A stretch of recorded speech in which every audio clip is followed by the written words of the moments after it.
It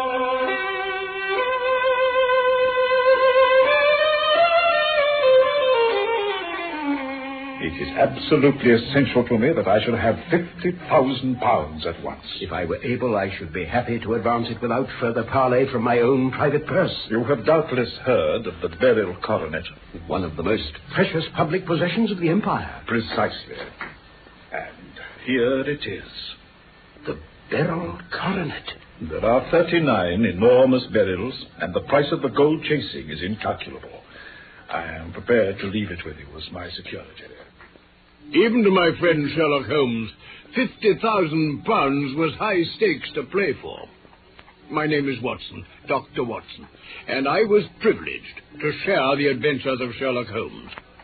I will tell you about the case of the Beryl Coronet. My friend Holmes was only called in when the affair was already alarmingly developed, as you will see.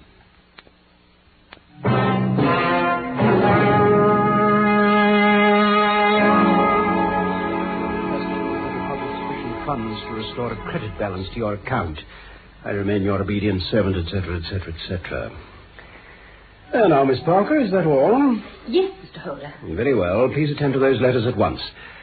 That'll be all. Thank you, sir.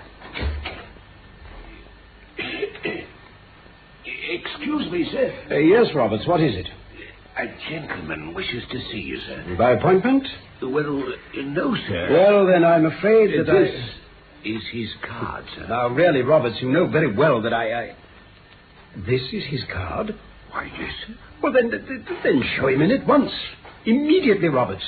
Well, make haste, man. At once, sir. If you would kindly step this way, your Mr. Holder... Yes, very good, Roberts, thank you. Your Grace, may I be allowed to say how deeply honored we are to... Not at all, Mr. Holder. I must apologize for the abruptness of this call without an appointment. Pray say no more, sir. Will your Grace be seated? Thank you. With your permission, sir, I will state my business. It is absolutely essential to me that I should have £50,000 at once.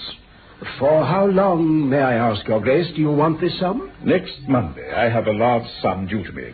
I shall then repay what you advance, together with any interest.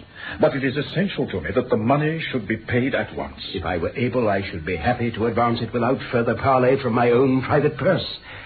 On the other hand, if I am to do it in the name of the firm, then in justice to my partner, I must respectfully insist that, even in your case, every businesslike precaution should be taken. I should much prefer to have it so.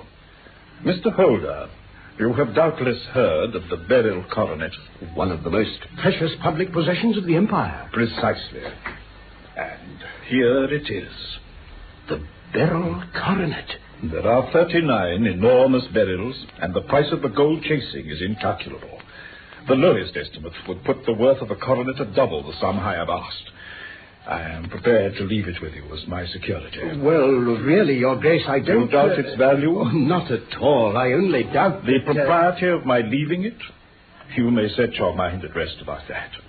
I should not dream of doing so, were it not absolutely certain that I should be able to reclaim it in 4 days.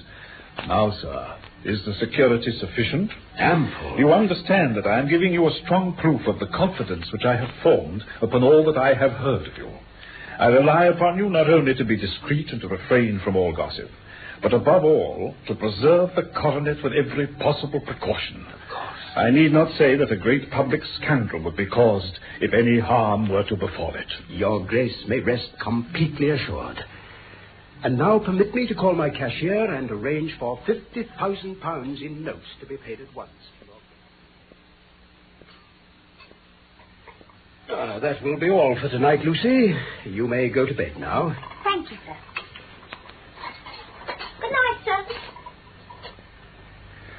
But what I can't understand, Father, is why you should have brought the coronet home with you. Surely the bank would have been the safest place. Bankers' safes have been forced before now. Do let us see the coronet, Uncle Alex. No, Mary, not even for you, my dear. Oh, Uncle, please.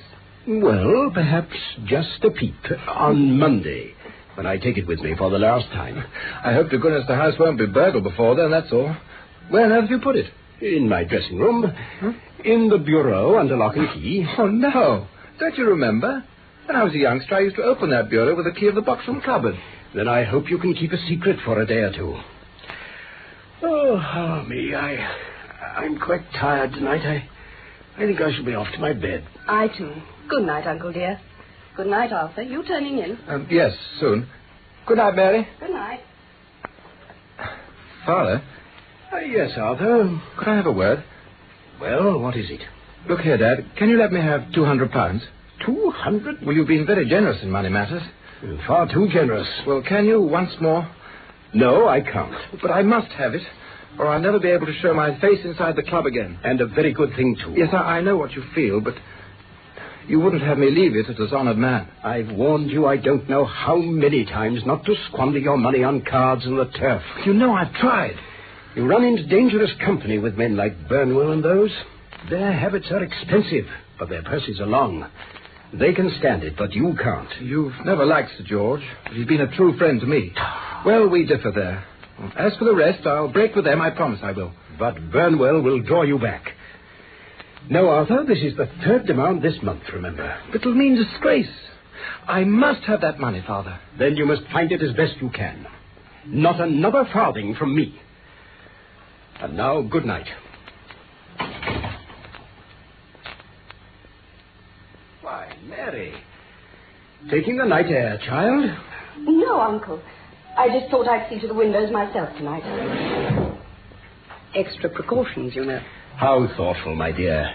You saved me a task. Tell me, Uncle, did you give Lucy leave to go out tonight? Oh, certainly not. Well, she came in just now by the back door. Perhaps she's only been to the side gate to see someone. Still, I think it should be stopped. It's hardly safe. Quite right. You must speak to her in the morning. Now, are you sure everything is fastened? Quite sure, Uncle. Then good night, my dear. Good night.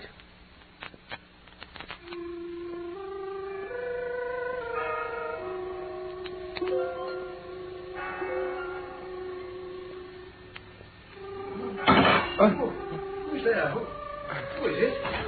Who? Arthur, what are you doing with that coronet? Father, So you've come to this. No. Give it me here. Oh, no. It's broken. Listen, Father. Tell me this instant where this missing corner is, and the 3 barrels from it. There can't be any missing. There are, and you know it, because you've stolen them. Stolen? Yes, you thief. Must I call you a liar as well? When I caught you now, you were trying to wrench off another piece. This is the last straw. You've called me names enough. I shall leave your house in the morning and make my own way in the world after this. You shall leave it in the hands of the police. Oh, very well. If you choose to call the police, let them find what they can. You shall learn nothing from me. Oh, Arthur, Well, you may as well face the matter. It's not only my honor, but that of someone far more important than I that is at stake. Yet I suppose it might still be averted. Arthur, tell me at once where those barrels are. Tell me, and well, all shall be forgiven and forgotten. You keep your forgiveness for those who ask for it. You shall learn nothing from me. Nothing. And so I called an inspector and gave him into custody, Mr. Holmes. A search was made at once of his person and his room, and of every portion of the house where he could have concealed the gems. No trace could be found of them. Mr. Holmes, Dr. Watson, what am I to do? Do you receive much company? Well, none, save my partner with his family, and an occasional friend of Arthur's that I could well do without. Sir George Burnwell, for instance. Ah. Do you go out much in society? Arthur does. My niece Mary and I stay at home. We neither of us care about it. That is unusual in a young girl. Oh, she's of a very quiet nature. This matter has been a great shock to her also. Terrible. She heard the noise of my shouting at Arthur and rushed into the room. She must have read the whole story in his face, and on seeing the coronet, she screamed. I do believe she's more affected than I am. You have neither of you any doubt as to your son's guilt? How can we have? When I saw him with my own eyes with the coronet in his hands. Oh, was the remainder of the coronet at all injured? Well, yes, it was twisted. What did the police say of the disappearance of those gems? They're still sounding the planking and probing the furniture in the hope of finding them. Have they thought of looking outside the house? Yes, they've shown extraordinary energy. Very well, then. It is our task to find the gems. At once, Mr. Holmes. You may go to any expense you think necessary. I think first we'll set off for your home and devote an hour to glancing a little more closely into the details. Oh, together with my dear friend Dr. Watson here, of course. You will come, Watson? By all means. Splendid. Then come along, gentlemen.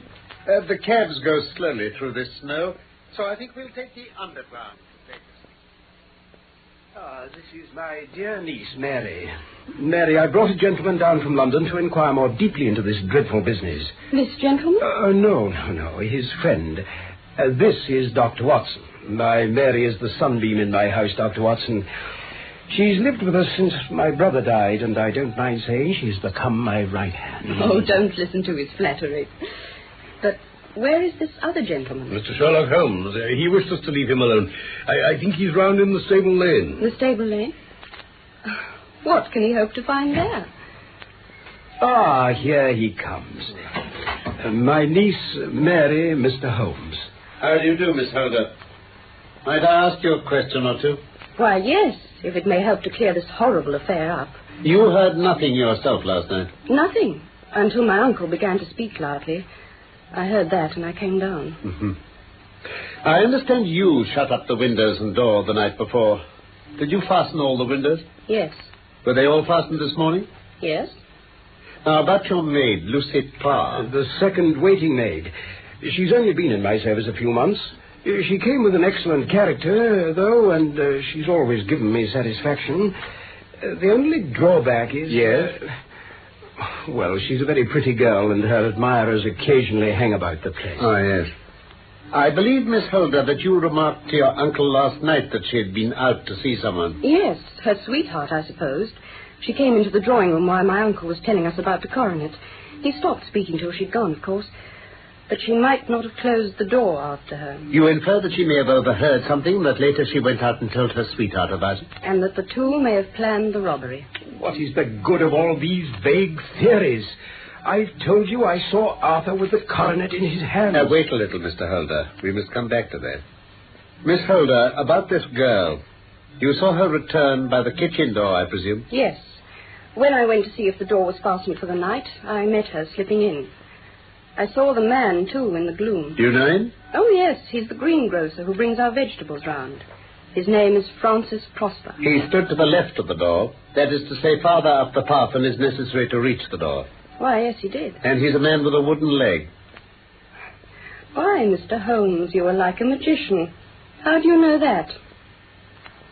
I should be very glad now to look upstairs. I shall probably wish to go over the outside of the house again.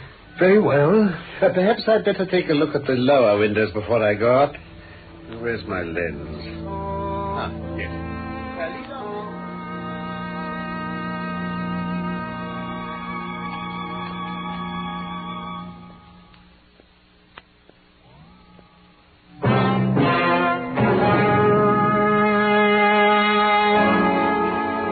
That is my dressing room, and there is the bureau. Mm-hmm.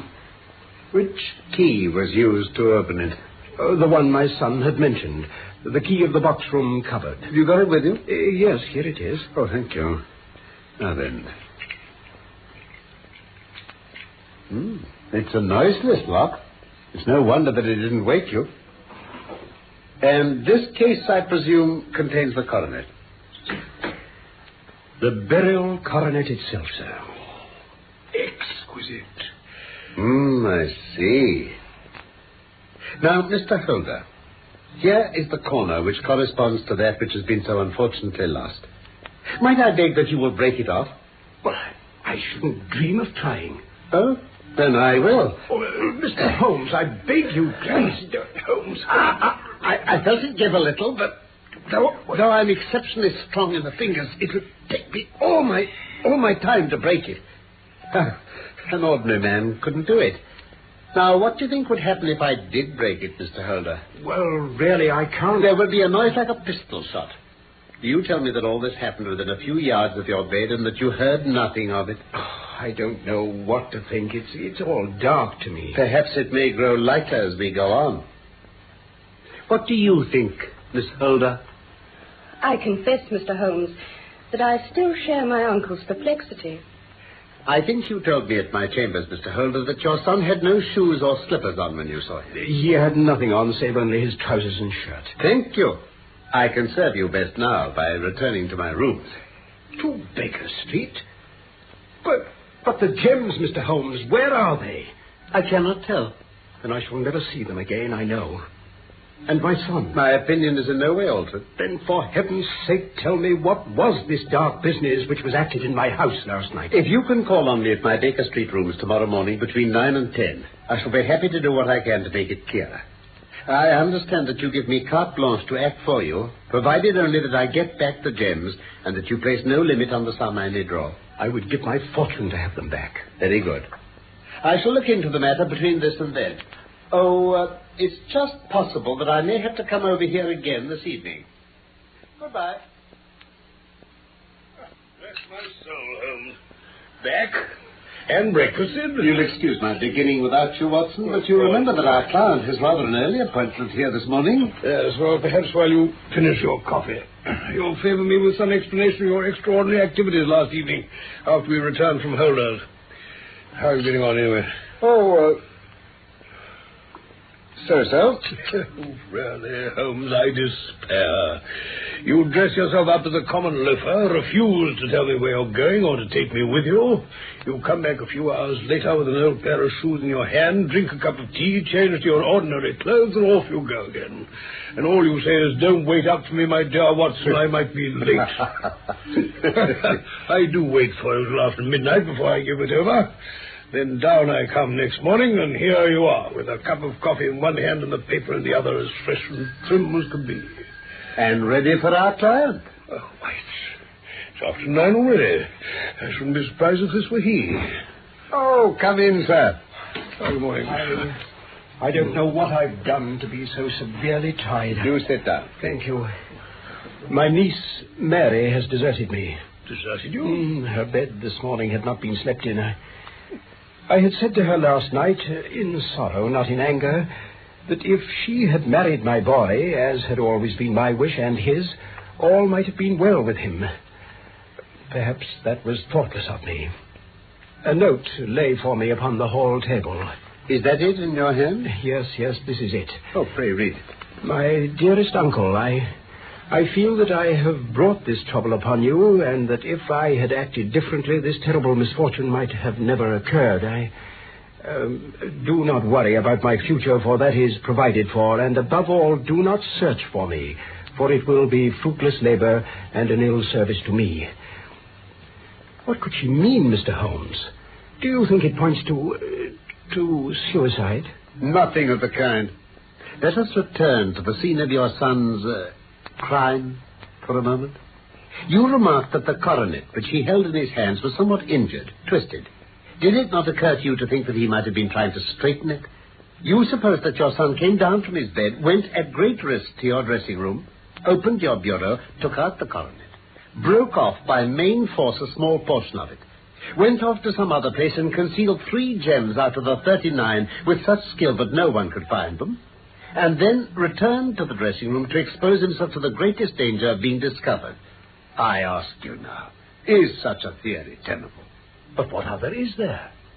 It has been my task to find that out.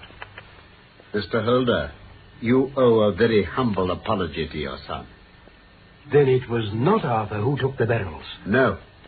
Well, for heaven's sake, tell me what you know of this extraordinary mystery. I will do, sir, step by step. But rest assured about your son. I had an interview with him this morning. He would not tell me the story, so I told it to him. He had to confess that I was right, and he added the few details I did not know. Let me say to you first what it is hardest for me to say and for you to hear. There has been an understanding between your niece Mary and Sir George Burnwell. They have fled together. Mary? Impossible. It is unfortunately more than possible, it is certain. George Burnwell is one of the most dangerous men in England. A ruined gambler, a desperate villain, a man without heart or conscience. Your niece knows nothing of such men. When he breathed his vows to her, as he had to 100 before her, she thought that she alone had touched his heart. The devil only knows what he said, but at last she became his tool. I cannot. I will not believe it. Your niece was in the habit of seeing Burnwell nearly every evening. The other night, when you thought she had gone to her room, she talked to him through the window which leads into the stable lane. She told him of the coronet. She had scarcely time to hear his instructions when she saw you coming. She closed the window and told you about the maid's escapade with her wooden-legged sweetheart, which was all perfectly true. This is all incredible to me. Dr. Watson, what do you say? Pray let Holmes continue, Mr. Holder. Thank you, Watson. Arthur slept badly after his interview with you. In the night he heard sounds, looked out of his door, and was astonished to see his cousin emerge stealthily from your dressing room carrying the coronet. She went straight downstairs and to the window. He was horrified to see her pass the coronet out to someone waiting there, and then hurry back to her room. Is it possible? Only then did he realize what was afoot. He rushed down in his bare feet, opened the window, sprang out into the snow, and ran down the lane. He caught up with the dark figure ahead. It was Burnwell. They struggled. They tugged at the coronet between them. Suddenly something snapped. Your son, finding the coronet in his hands, rushed back to the house. He ascended to your room and had just observed that the coronet had been twisted and was trying to straighten it when you appeared. But he would explain nothing. You roused his anger by calling him names at a moment when he felt he deserved your warmest thanks. Also, he loved Mary more perhaps than you realized. He could not explain the true state of affairs without betraying her. On the spur of the moment, he decided to preserve her secret. And that was why she shrieked when she saw the coronet. What a blind fool I've been. But, Holmes, how could you know these things before my son's confession? When I arrived at your house, I knew that no snow had fallen since the night before, and also that there'd been a strong frost to preserve impressions. In the stable lane, I found a very long and complex story written in the snow in front of me. There was a double line of tracks of a booted man. I saw to my delight that a second double line belonged to a man with naked feet, obviously your son. The first had walked both ways, but the other had run swiftly. His tread was marked in places over the depressions of the boot, so it was obvious that he'd passed after the other. I followed them back and found that they led to the hall window. With all that you had told me, I was beginning to form an opinion as to what had occurred. Remarkable. Yet how could you know who the man was and who it was who had brought him the coronet? Ah. It's an old maxim of mine that when you have excluded the impossible, whatever remains, however improbable, must be the truth. Now I knew that it was not you who had brought the coronet down, so there only remained your niece and the maids. Yes, but if it were the maids, why should your son keep silent afterwards? There was excellent reason, though, for him to keep his cousin's secret, because of the disgrace it could have brought to your name. When I remembered that you had seen her at that window and that she had cried out on seeing the coronet later, my conjecture became a certainty. Then her confederate? A lover, evidently. For who else could outweigh the love and gratitude she must feel to you? I knew that your circle of friends was very limited, but among them was Sir George Burnwell. I knew of his reputation with women, and even though he knew that Arthur had discovered him, he could still feel safe. The lad could not say a word against him without compromising his own family. So what did you do next? I went in the guise of a loafer to Burnwell's house. I managed to pick an acquaintance with his valet, and at the expense of 6 shillings, I made all sure by buying a pair of his master's cast-off shoes.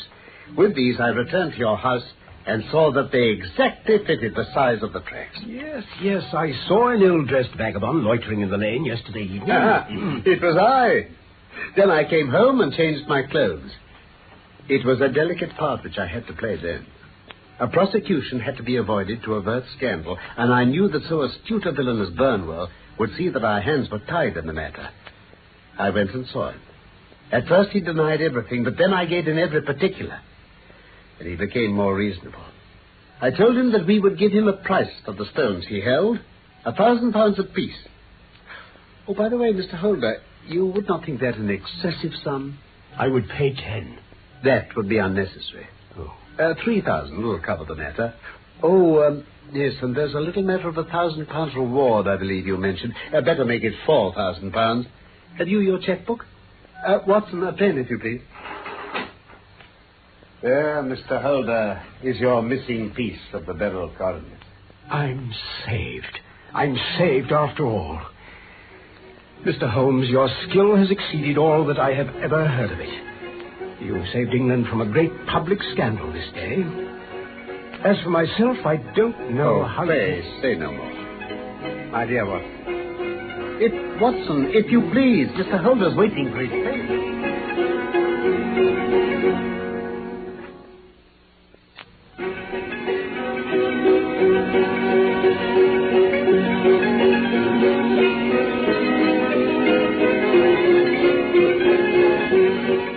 The Case of the Beryl Coronet was one of the Sherlock Holmes stories by Sir Arthur Conan Doyle. My real name is Norman Shelley. My friend Carlton Hobbs played Sherlock Holmes, and I was Dr. Watson. Michael Hardwick wrote the script for this BBC production from London. And, of course, I look forward to the pleasure of your company again, soon, for more of the adventures of Sherlock Holmes.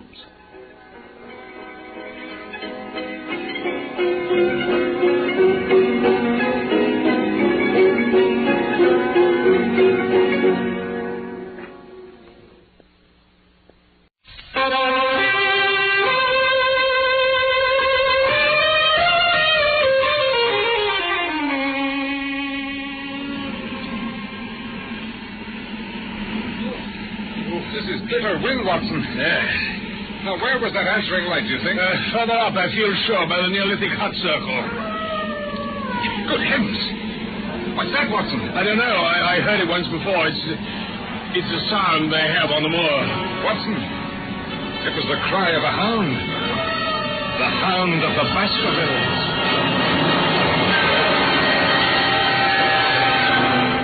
Even to this day, I tremble when I recall those words.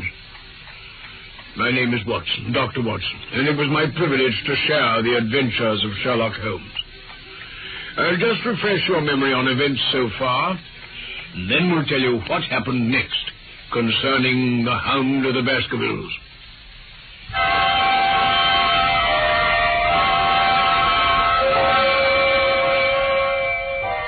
When Dr. Mortimer had finished his strange story of the Hound of the Baskervilles, and how Sir Charles had met his death, my friend Sherlock Holmes persuaded Dr. Mortimer and me to accompany Sir Henry Baskerville to the ancestral home on Dartmoor. While Holmes remained behind in Baker Street, we soon found ourselves driving across the moor to Baskerville Hall. Wonderful country, isn't it, Doctor? Very beautiful. There's autumn in the air, though. Hello? What's this? What's the matter? Look, up there on the skyline. Huh? Oh, a man on horseback. Oh, with a rifle. Oh, there's a convict escaped from the prison, sir. Oh? Been out there 3 days now. Warders are watching every road.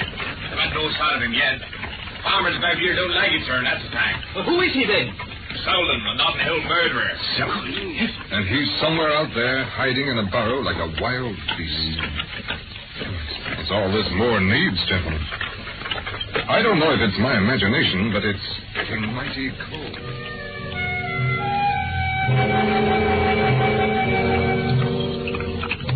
Welcome, Sir Henry. Welcome to Baskerville Hall. Thank you. You are Barrymore, I take it? I am, Sir Henry. I see. Doctor, will you stay for dinner? No, thank you, if you don't mind. My wife will be expecting me. I'd stay to show you over the house, but Barrymore will be a better guide than I. Very well. Perkins, take Dr. Mortimer on with you. Au revoir, then, Doctor, and thank you for all the help you give.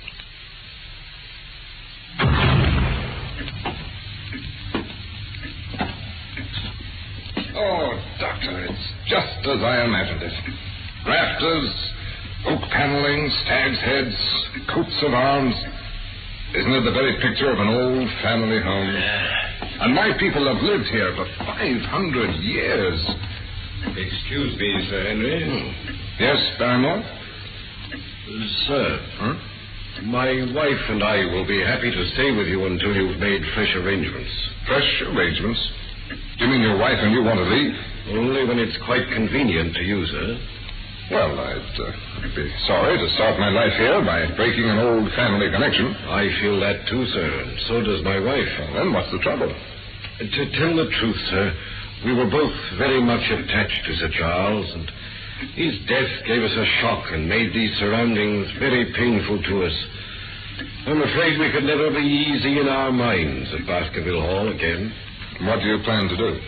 Well, I've no doubt, sir, we shall succeed in establishing ourselves in some business. Sir Charles's generosity has given us the means to do it. I see. And now, sir, perhaps I'd better show you to your room.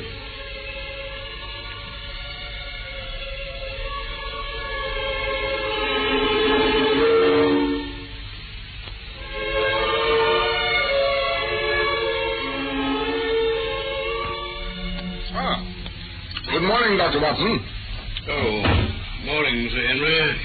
Did you happen to hear someone sobbing in the night? Well, that's curious. I thought it was all a dream. I heard it quite distinctly. A woman sobbing. Good morning, gentlemen. Very well. It's a very good breakfast. Tell me, we both thought we heard a woman crying in the night. Do you know anything about it? No, Sir Henry. There are only two women here at night. One is the scullery maid who sleeps in the west wing, and the other is my wife. It certainly wasn't her. Can I bring you more coffee, sir? No, thank you. Very good, Sir Henry. I don't believe him. Why not? I passed Mrs. Barrymore on my way downstairs. Her eyes were red and swollen. It must have been her. Do you think it was him following me in that cab in Regent Street? We'll soon find out. Oh, how? When we left you after lunch in London, Holmes sent a telegram to Barrymore with strict instructions that it was to be delivered personally to Barrymore or returned. Mm-hmm. I thought I'd walk over to Grimpen Post Office and have a word with the postmaster. It'll give me something to report to Holmes. Do you feel like a walk? No. I've got a lot of papers to attend to here. You go on your own. I'll see you back here for lunch.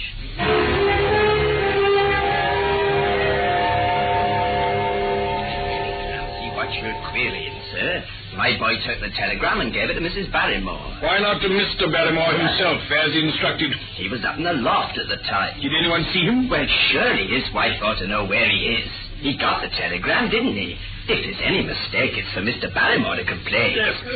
Excuse me, but isn't this Dr. Watson? Yes, but I don't think I have... Allow me to introduce myself. Stapleton of Merripit House. Oh, Stapleton, how do you do, sir? I hope Sir Henry is none the worse for his journey. He's very well, thank you. Excellent. Are you going back to Baskerville Hall now, Doctor? That was my intention. Then our roads lie together. And just over there, you can see the plume of smoke from here. That's where I live, Merripit House. Oh. It's only a moderate walk from Moorpath. If you've a few minutes to spare, I should appreciate the honor of introducing you to my sister. I should be delighted. Oh, come along, then.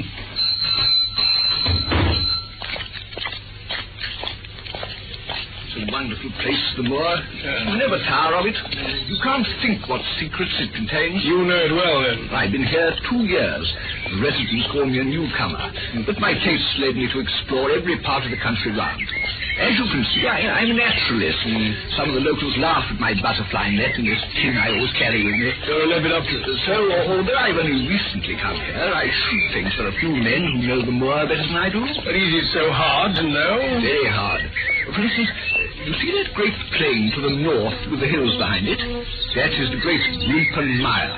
A full step there means death to man or beast. It's dangerous to cross, even in the dry seasons. But after these autumn rains, it's an awful place.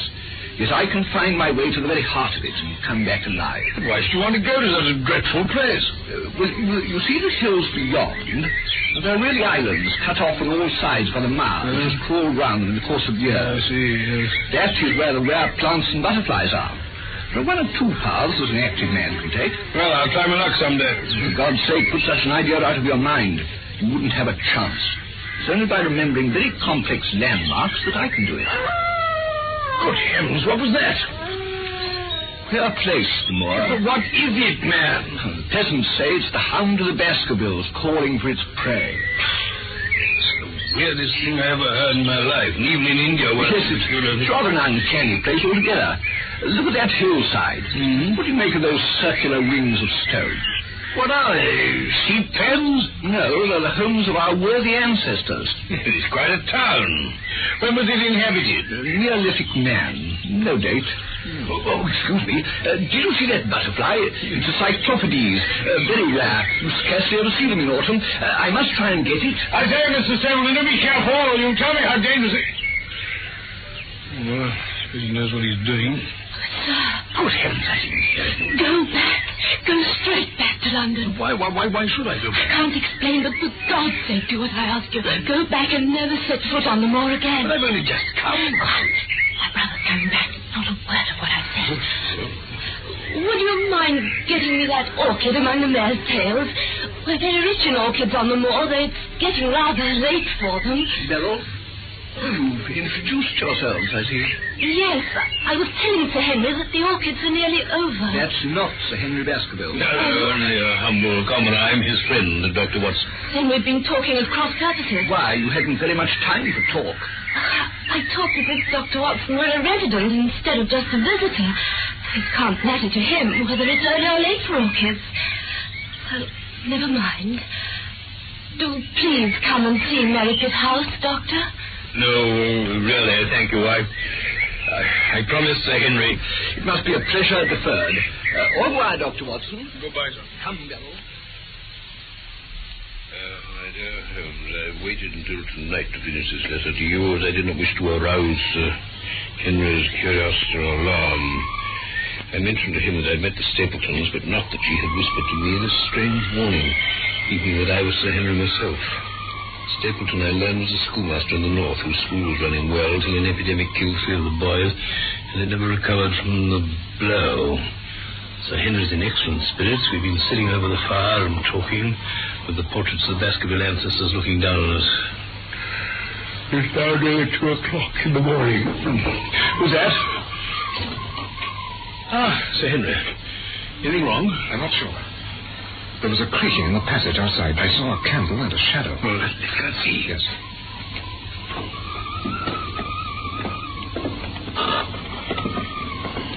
There you are. There's a light in one of those rooms. Who is it? Barrymore. What's he doing?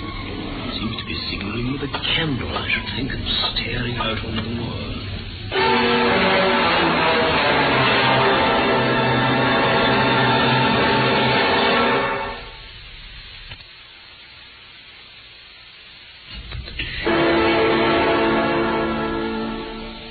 Holmes, little more of consequence to report this morning.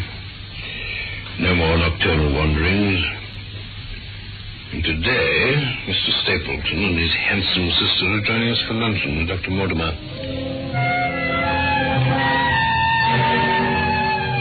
Evening. Now, Holmes, a new complication. If we had not enough, Sir Henry has shown an obvious attachment to Mr. Stapleton's sister. This was clear enough at our first luncheon party, of which I wrote to you earlier, and equally clear was Mr. Stapleton's hostility. Now the thing has moved further. A meeting on the moors between Sir Henry and the sister, interrupted with angry words by the jealous Mr. Stapleton. Otherwise, nothing, but we listen every night for Barrymore to repeat his strange behavior.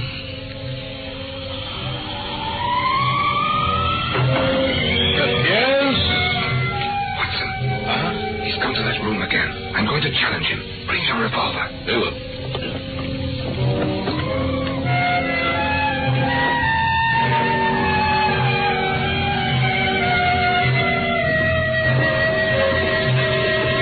Ready?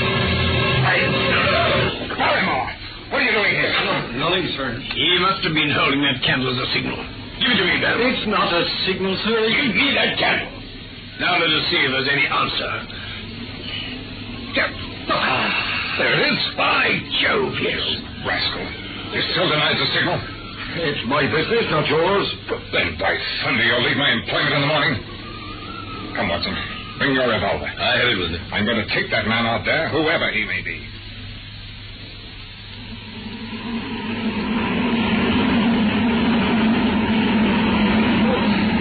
This is bitter wind, Watson. Now, where was that answering light, do you think? Further up, I feel sure, by the Neolithic hut circle. Good heavens! What's that, Watson? I don't know. I heard it once before. It's a sound they have on the moor. Watson, it was the cry of a hound. The hound of the Baskervilles.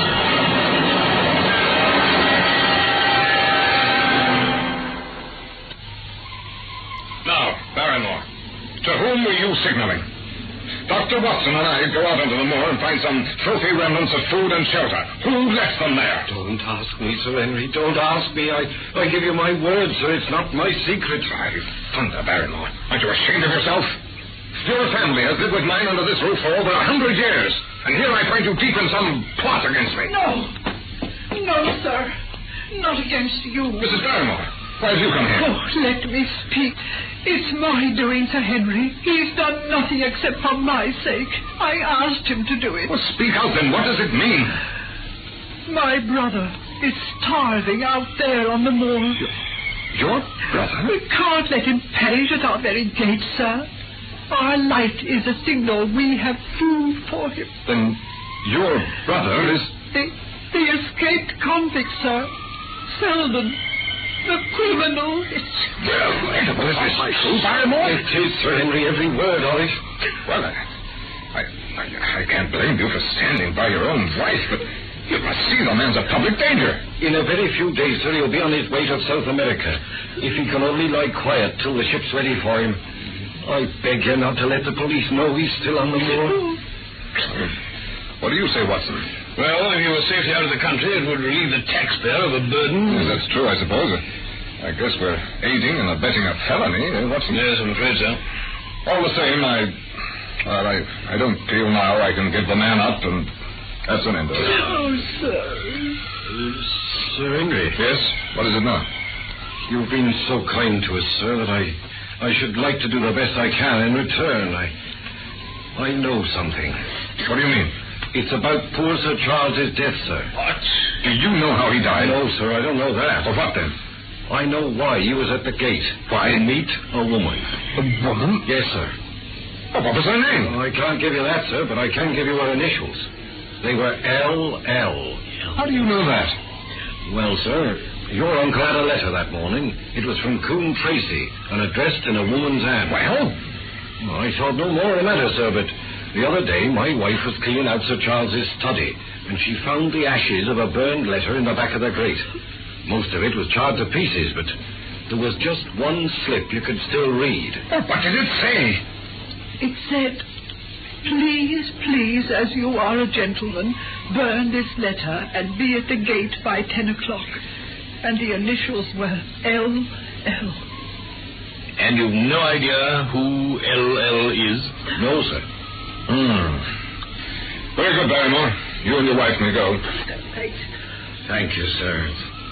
And God bless you, sir. L.L.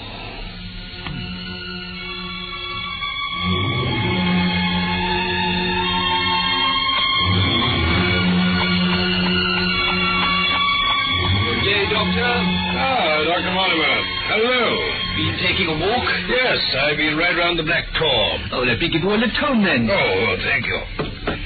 Giddy up there. I'm very upset, Dr. Watson. My spaniel has disappeared. Oh, yes, little curly-haired chap. Wandered off into the moor and never came back. Oh, I'm sorry. Any news of Sherlock Holmes? No, very little. He acknowledges my reports, but he doesn't say much. Oh, Mortimer, you know, is there a woman living around here with the initials L.L.? Not that I know of. L.L. Oh, wait a minute. Yes, of course there is. Laura Lyons of Coon Tracy. Who is she?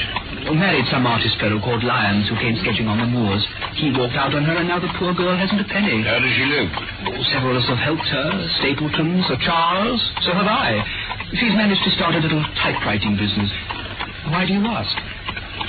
Oh, just curiosity.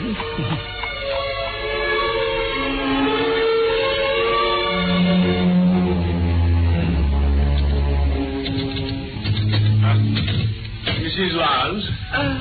I don't think we've met, Mr... Dr. Watson. Oh, how do you do? How do you do? It was about the late Sir Charles Baskerville that I've come to see you. What can I tell you about him? You knew him, didn't you? Yes. I owe a great deal to his kindness. Did you correspond with him? What is the object of this interrogation? To avoid a public scandal. Yes. I did write once or twice to Sir Charles, to acknowledge his generosity. How did he know enough about your affairs to be able to help you? Through my friend, Mr. Stapleton. Did you ever write to Sir Charles asking him to meet you? Truly, sir. Certainly not. Not on the very day of Sir Charles's death? No. Surely your memory deceives you. Didn't you write, please burn this letter and be at the gate by 10 o'clock? Yes. I believed that if I could see him, I could gain his help. Well, what happened when you got there? I never went. Mrs. Lyons. I swear it on all I hold sacred. Something intervened to prevent my going. What? You probably know that I made a rash marriage and have had reason to regret it. Yes, I've heard something of the kind. My husband has made my life one incessant persecution. Oh, dear. I'd learned that there was a possibility of regaining my freedom if certain expenses could be met. And I thought that if Sir Charles heard the story from my own lips, he might help me. Then why didn't you go? Because I received help in the interval from another source. Then why didn't you write to Sir Charles and explain? I was going to. Then the next morning, I heard that he had died.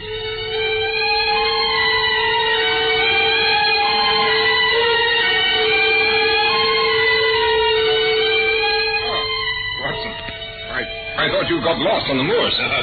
Come on, your lunch is waiting for you. Well, thank you. No, I didn't get lost. I was driving back from Mrs. Lyons, and Mortimer stopped me. Said he'd forgotten to tell me that he has observed a boy go up every day towards those stone huts on the hill. Regular stockwork. That's odd. Oh, Barrymore. Dr. Watson's here now. Very good, sir. Oh, and Barrymore. Do you know anything about a boy going up on the moors? Is he anything to do with that precious relation of yours? No, sir. I think he takes food to that other man. What other man? I don't know, sir. Selwyn says he's not a convict. He says he's living in one of those stone huts, and the boy brings him up food from one of the villages. But he doesn't know who he is. No, sir. He doesn't like it. Neither do we, sir, I can tell you. Waiting for something, he seems to be. There's foul play somewhere, sir, I'll swear it. What else can it be? Do you think it's that same fellow who was following you about in London? I better send a report by telegraph. Now, I'll do better than that. I'll go up onto the moor this evening. I'll come with you. No, I can't permit it. Huh? That was Holmes's last word to me. Keep him off the moor, especially after dark. And it'll be close on dark by the time I get there. But, my dear fellow... Don't worry, I'll take my revolver. I can look after myself. Do you realize, Sir Henry, this fellow may be the key to the whole mystery? He gave us the slip in Regent Street thanks to his handsome cab. Well, he won't do it up there. Who knows? For once I may succeed where even Holmes has failed.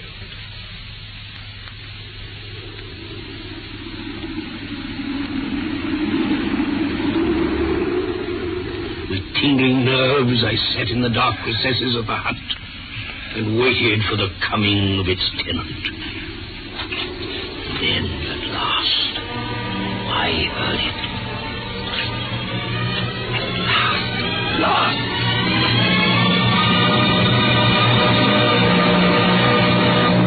It's a lovely evening, Watson. I really think you'll be more comfortable outside than in. Holmes! And please be careful with that revolver. Oh, my dear Holmes, I was never more glad to see anyone in my life. How did you know I was in there? Watson, if you seriously desire to surprise me, you must change your tobacconist. Oh? My cigarette end? Yes. You threw it down, no doubt, at that supreme moment when you charged into the empty hut. But Holmes, how in the name of wonder did you get here? I thought you were in Baker Street working on that case of blackmailing. That was what I wished you to think. I've been over to see a Mrs. Laura Lyons at Coombe Tracy. Well done.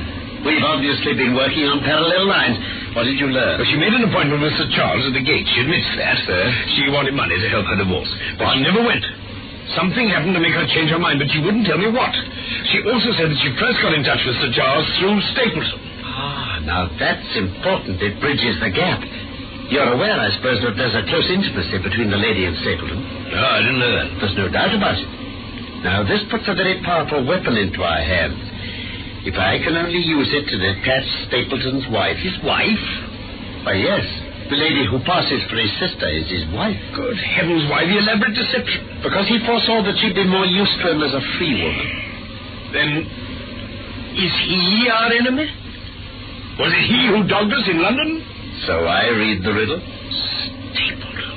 And the warning letter, that must have come from her. Exactly. But Holmes, how do you know this woman's his wife? Because he so far forgot himself as to give you a true piece of autobiography when he first met you. There's no one easier to trace than a schoolmaster. Then what's April and after? It is murder, Watson. Refined, cold-blooded, deliberate murder. Listen! My God, what's that? Where is it? The hounds! Great heavens, if we're too late! Come, Watson, come!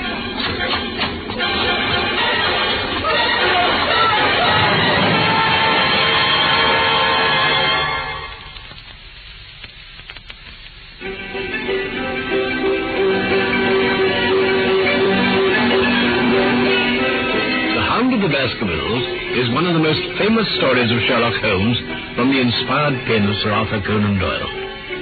We are presenting it in 3 parts, and you have just heard part 2. My name in real life is Norman Shelley. My old colleague, Carlton Hobbs, played Sherlock Holmes, and I was Dr. Watson. Felix Felton wrote the script for this BBC production from London. I look forward to the pleasure of your company again very soon for part 3 of The Hound of the Baskervilles.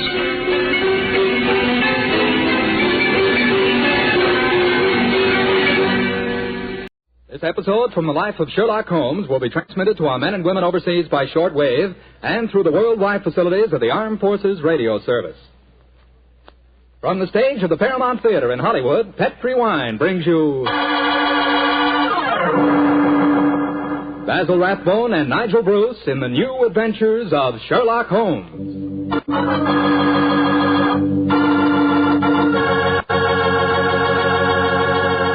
The Petri family, the family that took time to bring you good wine, invites you to listen to Dr. Watson tell us about another exciting adventure he shared with his old friend, that master detective, Sherlock Holmes.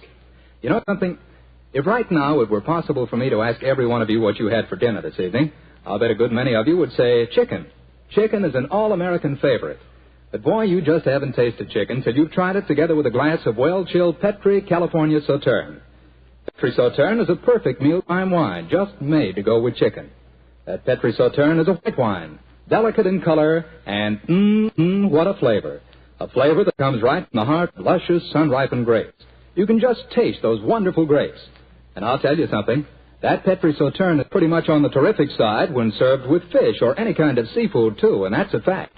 But say, whenever you serve that Petri Sauterne, remember you can serve it proudly, because the name Petri is the proudest name in the history of American wines.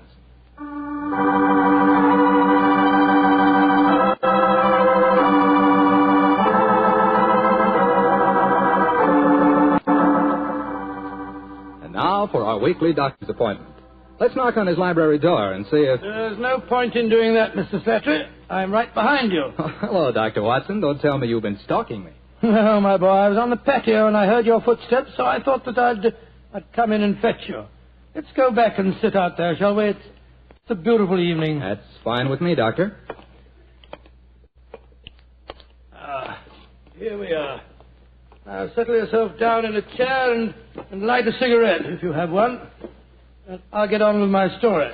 Well, last week you told us it concerned an adventure that you and Sherlock Holmes had in Flanders during the First World War. That's right, Mr. Slattery, did. I thought that you and the great man had retired at that period. We had, my boy, but it was only natural that as soon as the war broke out, we both offered our services in any capacity that might help our country. Of course. And how did tonight's story begin, Doctor? It was in the winter of that first year. Things weren't going very well for the Allies. The Germans were advancing on Paris, and the picture was looking very black. It was just 24 hours before the famous Battle of the Marne began, the battle that changed the early course of the war, when Holmes told me that we had to go up to the front lines on a secret mission. We'd been in Paris for several weeks, where Holmes had just solved the case of the missing aide-de-camp. I was anxious to get back to England and my work in the war hospitals, but of course this new summons was in the nature of a command. And so, late on a rainy September afternoon, Holmes and I, with the boom of gunfire in our ears, found ourselves in the front seat of a staff car, slushing and jolting its way towards the battlefield. Might have been too fast for you, gentlemen. No, Sergeant, not at all. No, you're doing a splendid job. Oh, my man, look out considering the state of the road. Thank you, sir. Hello? The gunfire's getting nearer, Holmes. Yes, old fellow. I imagine we haven't much further to go, have we, Sergeant? No, sir, we're nearly there. Did you notice the two civilians in the back seat, Holmes? Yes. Handsome woman and a distinguished-looking man several years her senior. I wonder who they are. I'll tell you. He's a Shakespearean actor of some note, though he never achieved the fame which he thinks he's entitled. I shouldn't be at all surprised if he feels that he's been slighted in not receiving a knighthood. But, it's amazing. How can you possibly deduce all that from just looking at the man as we got into the car? Elementary, my dear fellow, I didn't deduce it. We saw him twice last year in the London Theatre, if you remember. What? His name is Maitland Morris. As for his biography, he's a friend of my brother, Mycroft's. He told me about him. What do you suppose he's doing up here near the front line? His brother is General Sir Stanley Morris, who commanded this particular front, and it would seem reasonable to presume that his brother has come up here to give a performance for the front-line troops. I suppose this hut is as far as we can drive, Sergeant. I'm afraid so, sir. We're 4 miles from the front line now. You'll have to clear your papers here. See that ruined farmhouse there, sir? Yes, Sergeant. Is that the General's headquarters? Yes, sir. Come on, Watson. Good Lord, it's pelting with rain. Yeah, let's make a dash for it.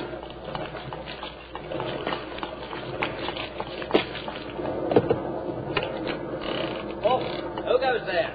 Friend? Give the password. St. Crispin. Pass, friends, and show your papers. How did you know the password, Holmes? I was given it before we left Paris, old chap. Oh, it's Sherlock Holmes and Dr. Watson, isn't it? Yes, Captain. I'm Captain Maxwell, General Morris's aide-de-camp. He asked me to escort you up to his headquarters.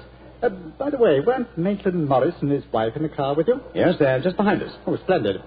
I'm afraid I'll have to ask to see your papers. Yes, of course. Here's my permit, Captain Maxwell. Thank you. I know you both, of course, but we can't afford to take any chances when we're this close to the enemy lines. Let's see. Oh, yes, that's fine, Doctor. Everything's in order. All right. Yours, please, Mr. Holmes. Here you are. Thanks. Oh, who goes there? Friend. There's the rest of your party now. Oh, good. This is quite in order, Mr. Holmes. Show your papers. Oh, there you are, Captain Maxwell. Oh, hello, sir. Hello, Mrs. Morris. How are you, Captain Maxwell? Well, you both met Mr. Sherlock Holmes and Dr. Watson, I suppose? No, we haven't, even though we drove up in the same car. Natural reserve of us Britishers, I suppose. How are you, Mr. Holmes? How do you do, son? I know your brother Mycroft very well. How are you, Doctor? I'm glad to meet you, Mr. Morris. I saw you a couple of times in the theatre last year and enjoyed your performances very much. Oh, thank you, sir. Well, then you must know my wife, my leading lady. How do you do, gentlemen? How do you do, Mr. Morris? Can I see your papers, Mr. Morris? Just a matter of form. You understand. Yes, of course. Mrs. Morris, I presume you and your husband are going to give a performance tonight for the men going up the front line. Yes, Doctor. We're very flattered. They've asked us to do some Shakespearean scenes. Oh, yes. Although I should have thought something a little lighter would have been more appropriate. The General, he's Maitland's brother, you know, seemed to think differently. Well, my dear, show Captain Maxwell your papers. Then we can all go along and see my brother Stanley. Very well, Maitland. Mr. Morris, I shall look forward to hearing your reading of Shakespeare's St. Crispin's speech from Henry V tonight. Oh, bless my soul, Holmes. How did you know I was planning to do it? Well, the setting is so perfect and the time so appropriate, I can't conceive an English actor who could resist the temptation. Oh. I noticed that your brother appreciated the fact in naming today's password. Yes, it's amazingly appropriate. You know, it's almost 500 years ago to the day that the Battle of Agincourt took place. Well, let's hope that the results of the forthcoming battle will be equally successful for England. Yes, indeed. Oh, by the way, Holmes, this will probably seem rather silly to you, but I'm an inveterate autograph collector, and I have my book here with me. I wonder if you'd mind signing. I'd be very glad to, Mr. Morris. Give me a pen, will you, Watson? Right. Here we are, Holmes. You'll find yourself among quite distinguished company in that book, sir. So I see. Adelina Patty, Crown Prince of Norway. Hello. Field Marshal von Tauchnitz. Oh, yes. He was one of my admirers when I played in Munich before the war. I suppose now that our countries are fighting, I should tear that page out. Do you know, I cannot help but feel that art, the appreciation of art, are independent of national hatred. Quite so, sir. I myself still have a medal presented to me by the University of Leipzig for some trifling services. There you are, Mr. Morris. Oh, thank you very much, Mr. Holmes. A notable addition to my collection. I shall be very glad to sign your book for you, Mr. Morris, if you'd like me to. That's very kind of you, Doctor. Oh, Captain Maxwell, if our permits are all in order, don't you think we should be moving along? Just what I was going to suggest myself. I'll take you all straight up to General Morris's headquarters.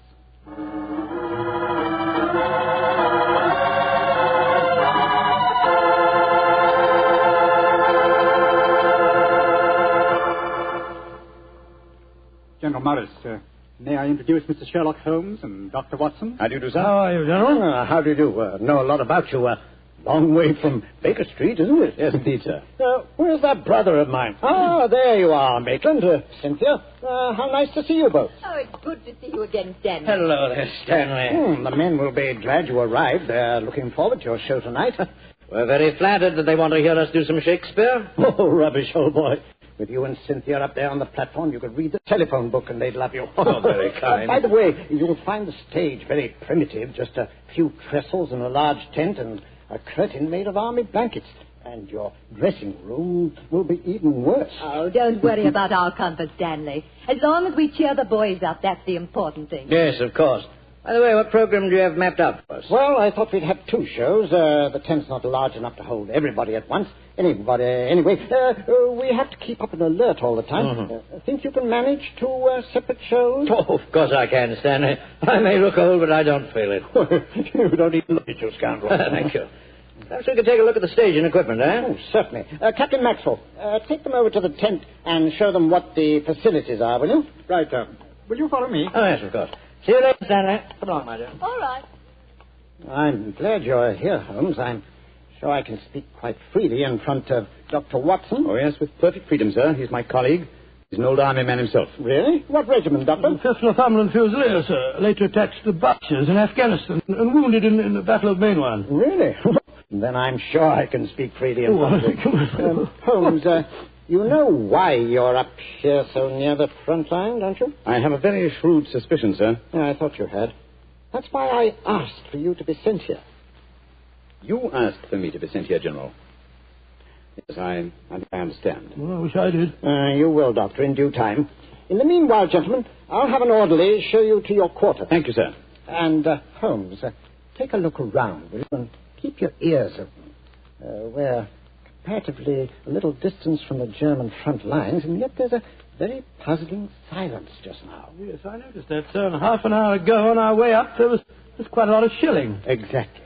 It's unnatural and rather frightening at a time like this. You see, we're attacking at dawn. The enemy might be trying to infiltrate spies, and the success of this battle depends on a surprise attack. I quite understand, sir. Come on, Watson.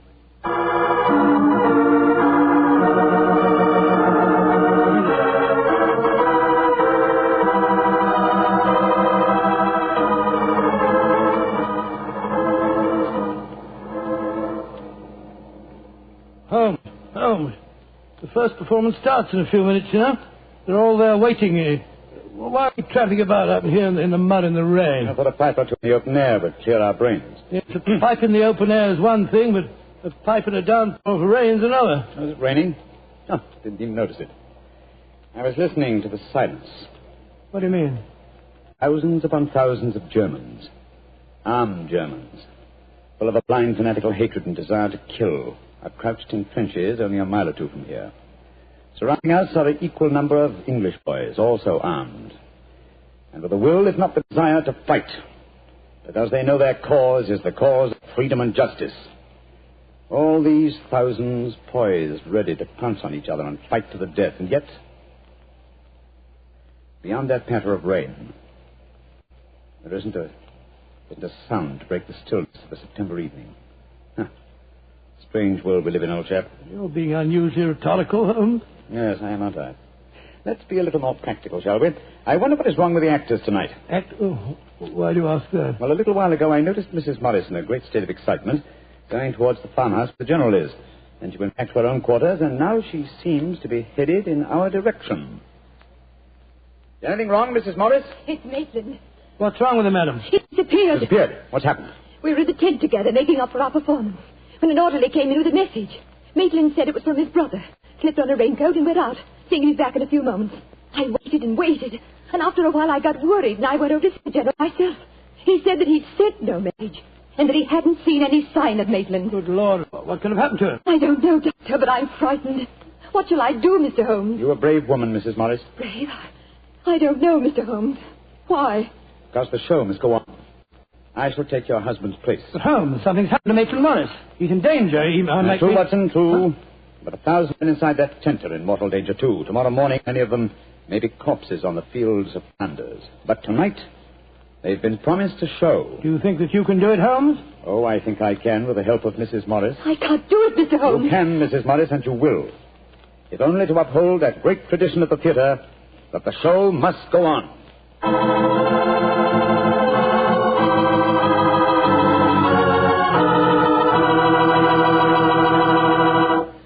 Well, the rest of Dr. Watson's story in just a few seconds. Time I'd like to take to tell you that if you've got a butcher who has meat and you've got the points to get that meat, don't forget to bring home a bottle of Petri California Burgundy. Tell you why.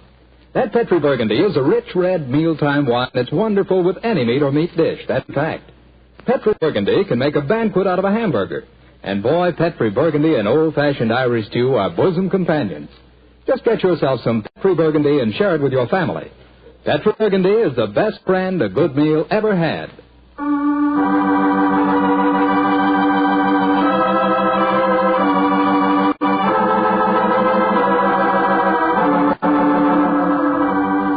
And now, back to tonight's new Sherlock Holmes adventure.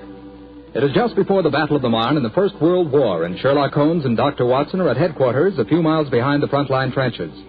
A famous Shakespearean actor who was to give a performance for the troops has mysteriously disappeared, and the great detective has taken his place at the last minute. As we rejoin our story, Sherlock Holmes, alone on the improvised stage, is delivering a Shakespearean speech before a spellbound audience. This happy breed of men, this little world, this precious stone set in a silver sea, which serves it in the office of a wall or as a moat defensive to a house against the envy of less happier lands. This blessed plot, this earth, this realm, this England.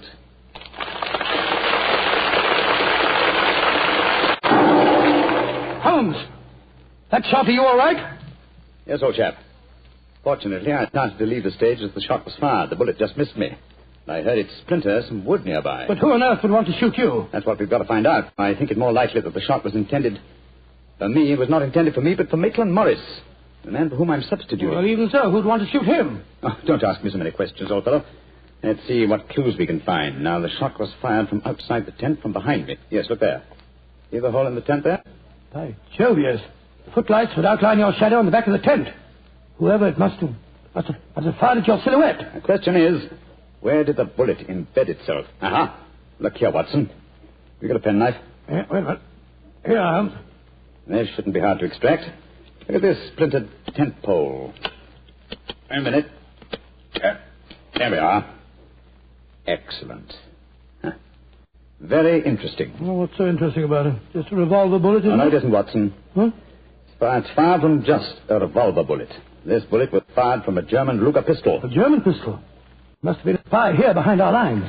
That's a reasonable enough assumption. Yes, we may be sure that no English soldier would carry such a weapon and face inspection. Come on, I want to talk to Mrs. Morris.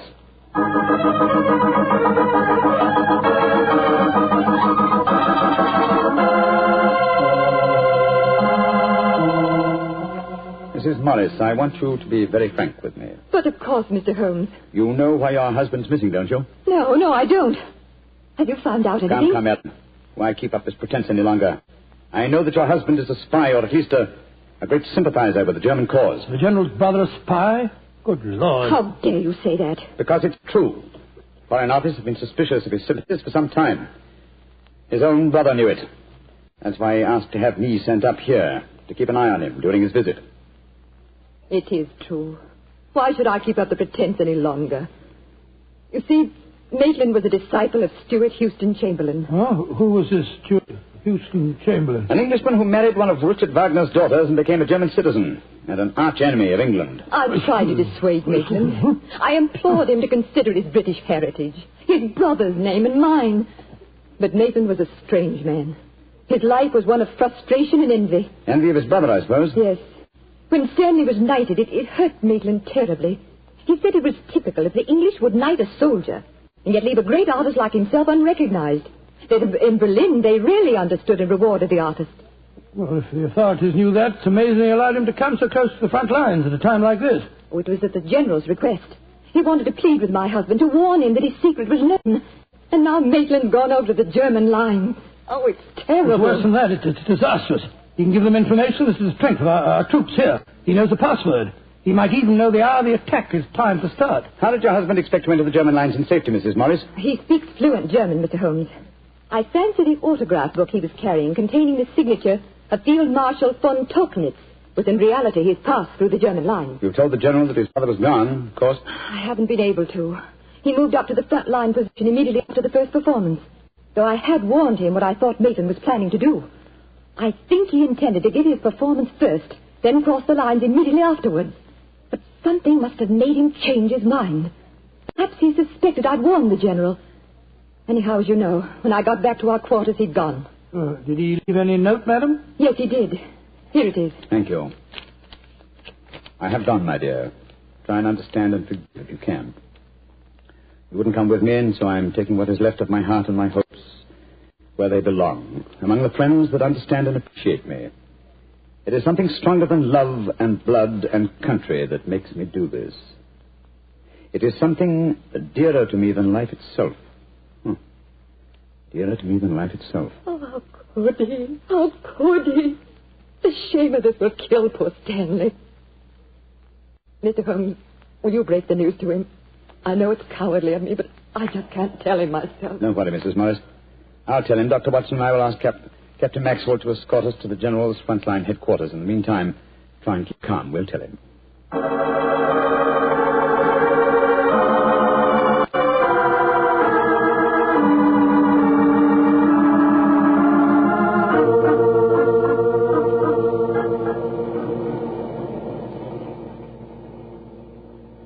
If you will wait in the dugout, Mr. Holmes, I'll tell the General that you're here. Thank you, and be sure to let him know the urgency of the matter. Yes, sir. Holmes, this is a dreadful business. Yes, it is, Watson. So if my plans work out correctly, I think the success of tomorrow's battle may not be imperiled. What plan? Listen.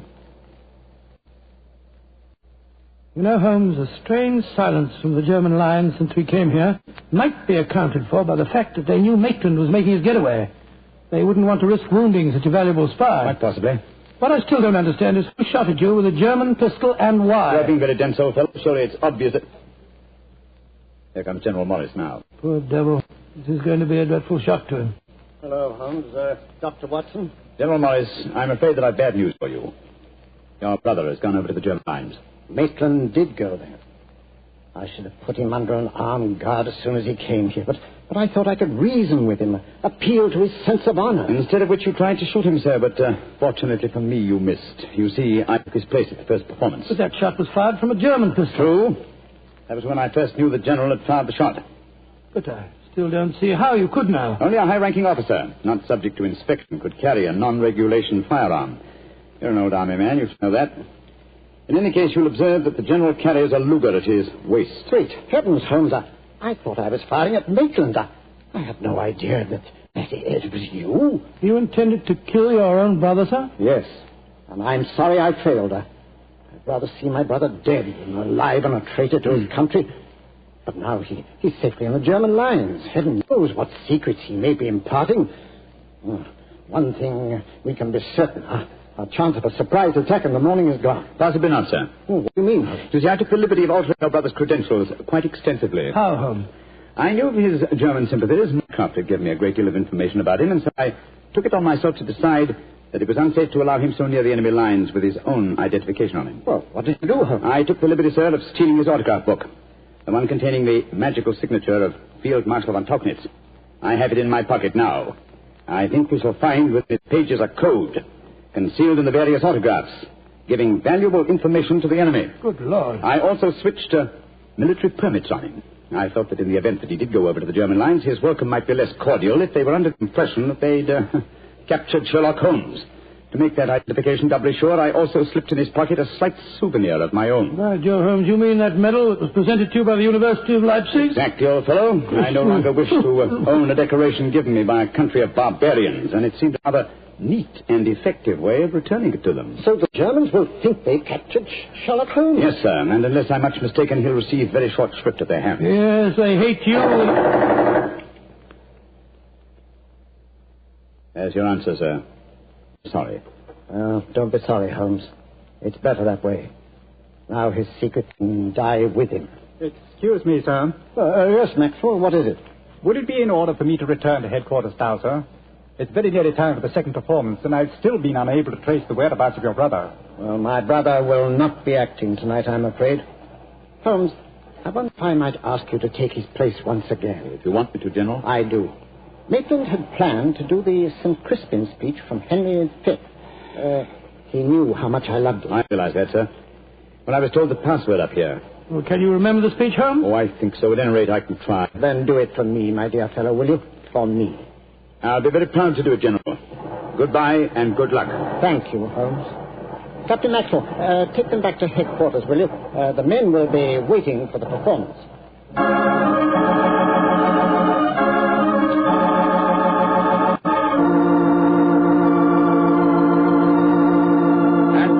Christian shall ne'er go by from this day to the ending of the world, but we in it shall be remembered. We few, we happy few, we band of brothers.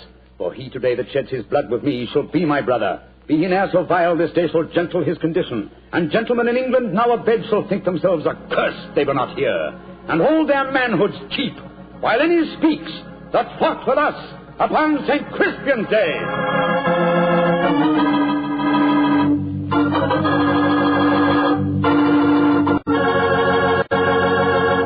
Well, Doctor, that was a bit of an exciting adventure. I can still remember that awful feeling I had when I heard the shot in the tent and realized someone had tried to kill Holmes. He did have a narrow escape, didn't he? Holmes always said there was no such thing as a narrow escape. He said you either escaped or you didn't. If you did, well, why worry? And if you didn't, you couldn't worry. So what? Quite a philosophy. I'd like to discuss it with you further. Over a bottle of wine? How else? What kind of wine? Naturally. Naturally. Well, you couldn't ask for a more delicious wine than Petri. That's because the Petri family knows how to make good wine. They ought to. They've been making fine wine ever since they started the Petri business way back in the 1800s. And because the business has always been family-owned and operated, well, they've been able to hand on from father to son, all they've ever learned about the art of turning luscious grapes into fragrant, delicious wine. That's why no matter what type Petri wine you buy for any occasion, you can be sure it's good wine because Petri took time to bring you good wine. And now, Dr. Watson, how's about giving us a clue to next week's Sherlock Holmes adventure? Next week, Mr. Clatter, I'm going to tell you a most unusual adventure in which Holmes and I are trapped in an airtight metal chamber, our only companion being a murdered scientist. Well, sounds like a story we don't want to miss, Doctor. See you next week. Yes. Oh, just a second, Mr. Clatter. Before we go, I just want to tell our listeners that tonight we're broadcasting from the stage of the Paramount Theatre here in Hollywood on behalf of the 7th War Loan Drive. The ticket of admission to the theatre was a war bond. I'm mentioning this to remind you, our friends, that you have an important part to play in making the 7th War Loan a success. Buy more and buy bigger bonds than ever before. They're needed to pay for new super forts, new jet-propelled fighters, newer and bigger weapons to lick Japan.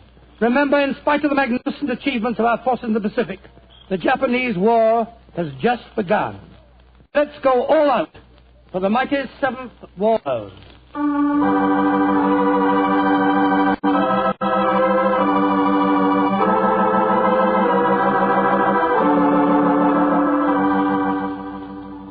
Tonight's Sherlock Holmes adventure is written by Dennis Green and Anthony Boucher and is based on an incident in the Sir Arthur Conan Doyle story, The Adventures of the Blanched Soldier.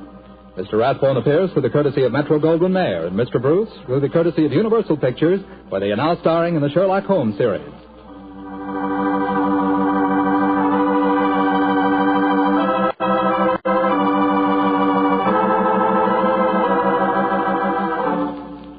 The Petri Wine Company of San Francisco, California, invites you to tune in again next week, same time, same station.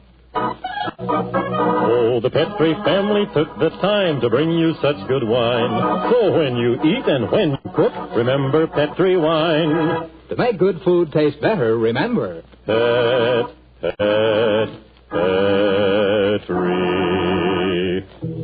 wine.